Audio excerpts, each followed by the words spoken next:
Et donc, dans cette pastille, nous allons vous proposer le Focus Pulps du mois de septembre 2024. Vous le savez, le Focus Pulps, c'est chaque mois une sélection de comics VO qu'on essaye de vous faire découvrir.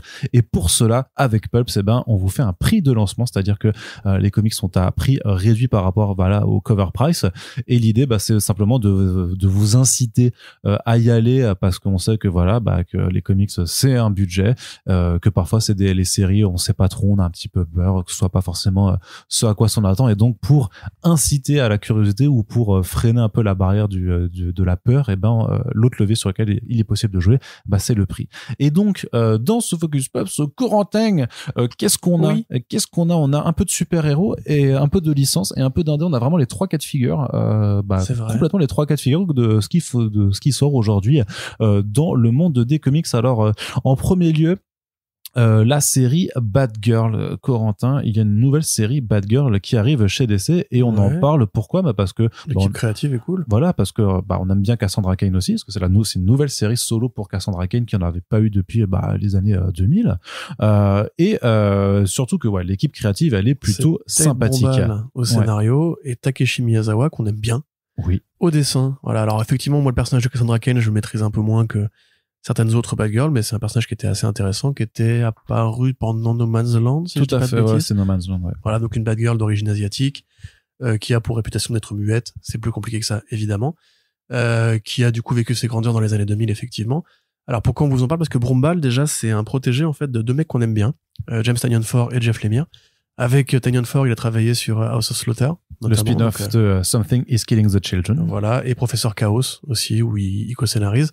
Et chez Jeff Lemire, il a travaillé sur 2 séries de l'univers Black Hammer, Barbalien Red Planet, qui était extraordinaire, et Colonel Weird, et Andromeda machin, là, qui était un petit hommage à Little Nemo, où on voit en fait à travers les yeux du Colonel Weird une aventure un peu onirique et psychédélique, qui est super. Et Miyazawa, c'est un champion en fait des séries Spider meuf, on va dire, avec la série Mary Jane, qui était super bien. Spider-Man Loves Mary Jane. Exactement, qui a été réédité chez Panini il y a quelques années en format jeunesse.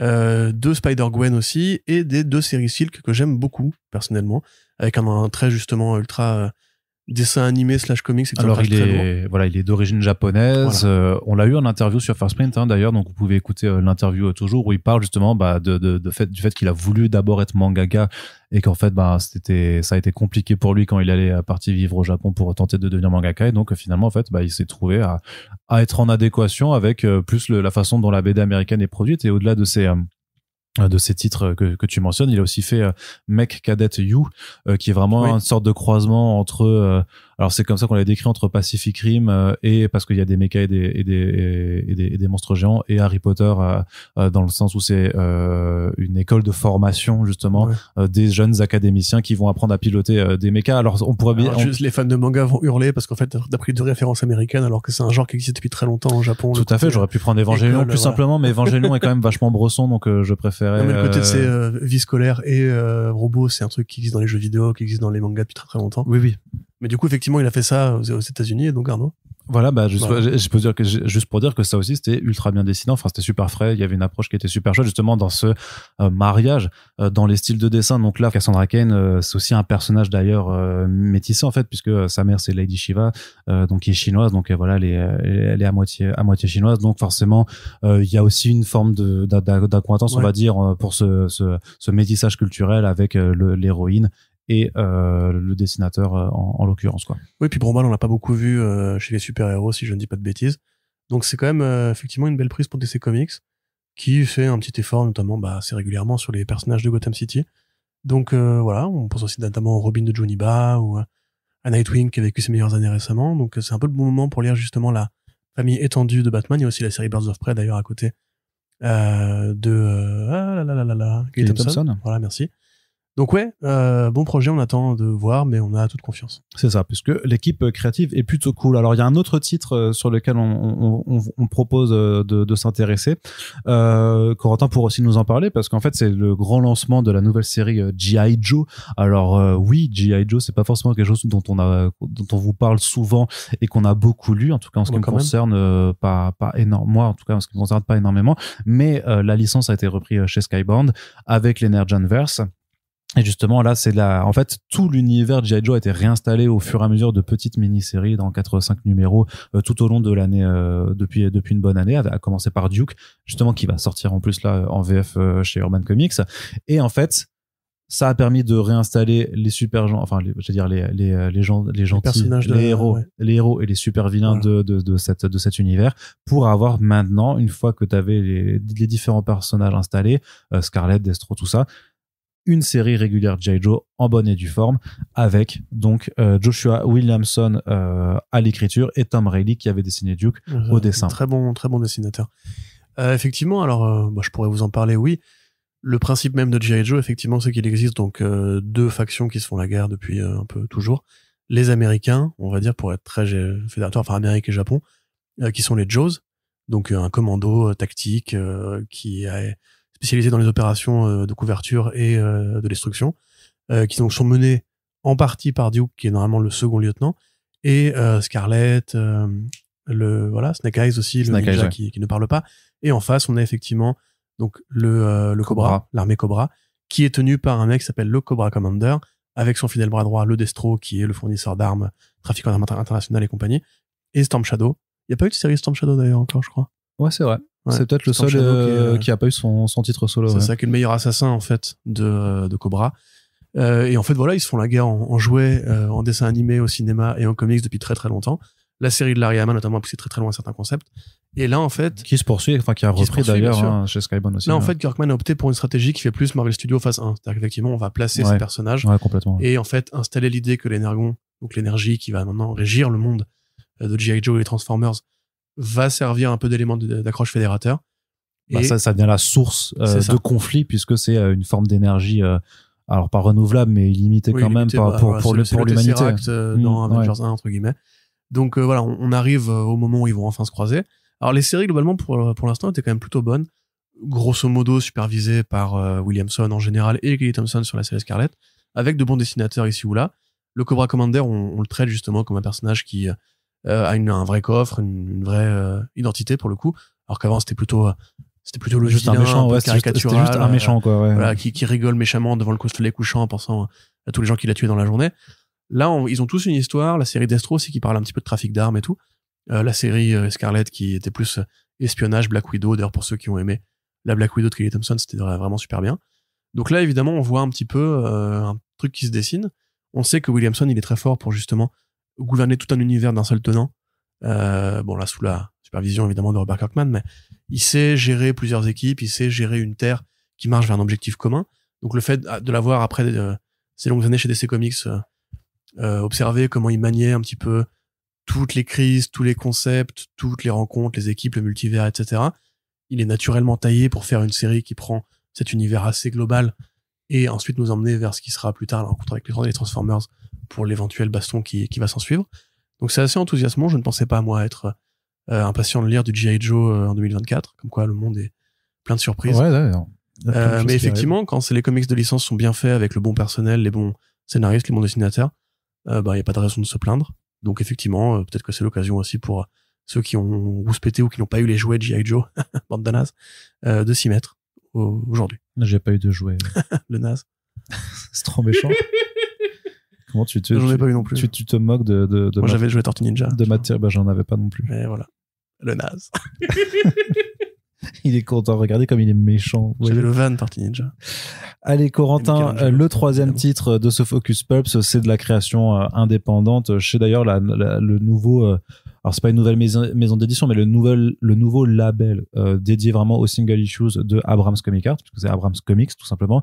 Et ils vont lancer notamment, alors on attend qu'ils relancent tous les trucs de Frank Miller justement, mais en attendant ils vont lancer une nouvelle mini-série ou maxi-série qui s'appelle Human Nature, qui a la particularité là aussi de réunir de très grands noms pour eux, parce que c'est quand même Darren Aronofsky qui chapeaute l'histoire. Alors après il s'entoure de ses habituels compères d'écriture pour le scénario.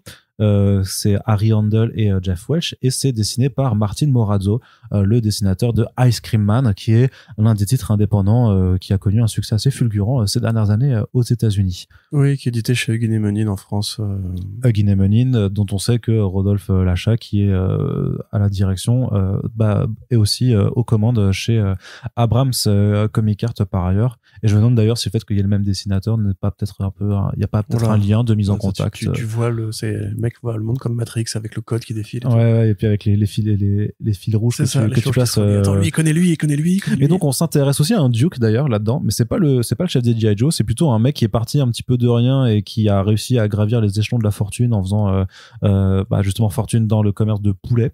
Et on dit qu'il a fait ça, à force de travail, mais aussi en étant un peu un salaud, quoi. Clairement, il y a pas de milliardaire de gauche, comme on dit chez nous. Et donc, il a tout. Il a fait fortune avec les poules. Et il y a quand même quelque chose qui lui manque, c'est l'immortalité. Et donc, il va quand même essayer de mener une expérience pour essayer de l'atteindre. Et on nous promet quelque chose qui va forcément pas très bien tourner, parce qu'en général, quand t'as ce genre de quand un mégalo milliardaire se lance dans des projets, souvent ça finit mal. Et j'ai l'impression que la preuve avec Twitter. Oui, non, mais je pense que le comparatif avec Elon Musk est pas forcément innocent. Idiot, non, mais qu'il est pas du tout innocent non plus. Sur le truc, moi ça m'intéresse pour le pitch, pour le côté, je pense que ça va être horrifique. Pour le côté, il y a un côté très Mark Russell aussi en fait un peu dans l'histoire, mais je pense que ça va virer beaucoup plus dans l'horreur que dans la satire, que dans la satire. Mais encore que t'avais Rumpus Room, qui était assez sérieux, je trouve, dans le côté assez horrifique récemment, tu vois. Donc, mais on est quand même sur ce genre. Voilà, si vous avez aimé Billionaire Island et Rumpus Room de Mark Russell, je pense que Human Nature, on sera sûrement un peu dans ces eaux-là également, quoi. Ouais, alors aussi ce qu'il faut dire, c'est que Darren Aronofsky, bon déjà ces thèmes effectivement sont assez, enfin ça fait plus Ridley Scott, tu me diras comme histoire, mais ces thèmes sont déjà un peu inscrits dans sa bibliographie. On pense notamment à The Fountain et au rapport. Sa filmographie peut-être plutôt. J'ai dit quoi? Bibliographie, pardon, oui. Sa filmographie, dans The Fountain, on en a déjà un peu un rapport à l'existentialisme et à la mort qui était déjà un peu inscrit. D'ailleurs, The Fountain, qu'il avait aussi fait au format comics, parce qu'il était pas sûr de savoir s'il pourrait faire financer le film. Et donc, il voulait quand même avoir un truc après avoir écrit l'histoire qui lui permettrait de mettre ses idées en images. D'ailleurs, il est pas impossible que pour ce projet-là aussi finira par éventuellement devenir un film, même si Aronofsky est un peu moins présent récemment. On sait qu'il d'ailleurs, il avait voulu faire le film Wolverine avant que James Mangold le récupère. Oui, rappelez-vous. Donc voilà, c'est plutôt une belle signature à mettre sur une BD. C'est un grand réalisateur, rappelez-vous, Requiem for a Dream, tout ça. Arnaud, Requiem for a Dream. Non, t'avais vu Mother, toi, je crois. Mais j'ai vu Requiem for a Dream, c'est mon film de démo dépressif adolescent. C'est mon film de chevet quand j'étais petit, voilà. J'avais 5 ans, j'ai regardé Requiem for a Dream. Moi, je l'ai vu à 15 ans. Rappelez-vous la musique de Requiem for a Dream pour les vidéos complotistes et tout. Ouais. Donc, non, franchement. Clint Mansell, magnifique quand même le score de Clint Mansell. Bien sûr, tout à fait. Film. De toute façon, Clint Mansell, c'est pas mauvais. Ouais. Donc, très bon réalisateur qui donc vient signer une nouvelle BD, entre guillemets, avec une bonne équipe créative. C'est vrai qu'effectivement, Martin Morazzo, on en parle peu en France parce qu'effectivement, Ice Cream Man n'a pas le succès qu'on aimerait. Mais il a un très beau coup de crayon, pareil, un peu Quietly-esque, un peu monstrueux, on va dire. Là, c'est quand même, on revient au côté dépouillé, on revient au côté minimaliste. Le propos, évidemment, il est dans l'air du temps. C'est vrai que on a une époque où il n'y a jamais eu autant de milliardaires. Et comme Arnaud l'a dit, il y a des projets, on va dire, qui se montrent, que ce soit pour la conquête spatiale, que ce soit pour l'eugénisme, que ce soit pour l'intelligence artificielle, un sujet qu'on aime beaucoup ici, qui commence un peu à toucher aux limites de ce qu'on pourrait qualifier de perception de la réalité humaine normale. Donc ça peut être super intéressant, même si c'est évidemment pas tout à fait original. Moi, j'avoue, j'aime beaucoup l'accroche. Le mec, il a fait fortune quand même dans le poulet. De toutes les fortunes que tu pourrais faire, c'est pas le poulet qui me paraît. C'est le Colonel Sanders. Vers le milliard, c'est Ronald McDonald. J'ai réussi à faire fortune dans le poulet. J'ai vendu beaucoup de poulets. Un jour, j'avais 1 milliard sur mon compte. Waouh, bravo, mec, on t'a réussi. Mais du coup, ouais, très cool. On attend de voir. Et effectivement, pour un lancement de maison d'édition, c'est quand même pas anodin. Charles Kochman, c'est quand même le mec qui tient Abrams, qui a récemment, entre guillemets, avalé ou signé un partenariat avec Frank Miller Presents, qui avait déjà lancé Alex Ross dans les années 90. Donc un mec qui a du nez, pour ainsi dire, et qui là témoigne d'une velléité de se lancer vraiment dans le comics à fond de cale avec du vrai single issues et des vrais projets de création originale. Donc ça fait quand même super plaisir. On se rappelle aussi qu'Abrams avait déjà des billes dans l'édition de BD, on va dire plus élitiste, avec Kent State et compagnie. Donc une signature qui est belle, un label qui a du prestige, et une BD qu'on espère qu'elle est bien. Très bien. Voilà. Très bien. Donc voilà, ce sont les 3 comics sélectionnés pour ce Focus Pulps de septembre 2024. Les liens sont dans la description. N'hésitez pas, vous avez en général jusqu'à un peu la fin du mois, vers le 26-27, pour passer commande. N'hésitez pas sinon à vous abonner simplement à la newsletter de Pulps qui justement vous informe quand il y a la mise en ligne des nouvelles sélections et justement quand vous avez les derniers jours pour passer commande.